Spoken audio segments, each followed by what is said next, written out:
সত্যের সংগ্রামে আমরাই চিরদিন মুক্তির আলো হয়ে জ্বলবো। এর আগে বেশ কিছু প্রোগ্রাম অ্যাটেন্ড করেছি, আমাদের ওরিয়েন্টেশন দেওয়া হয়েছে, কিন্তু আসলেই আজকে আমার এটা খুব ক্রিয়েটিভ লেগেছে, ভালো লেগেছে।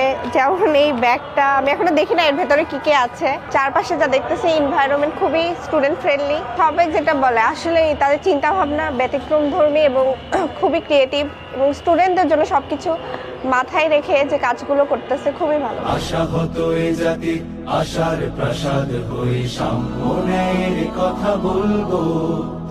সত্যের সংগ্রামে আমরাই চিরদিন মুক্তির আলো হয়ে জ্বলবো। এর আগে বেশ কিছু প্রোগ্রাম অ্যাটেন্ড করেছি, আমাদের ওরিয়েন্টেশন দেওয়া হয়েছে, কিন্তু আসলেই আজকে আমার এটা খুব ক্রিয়েটিভ লেগেছে, ভালো লেগেছে।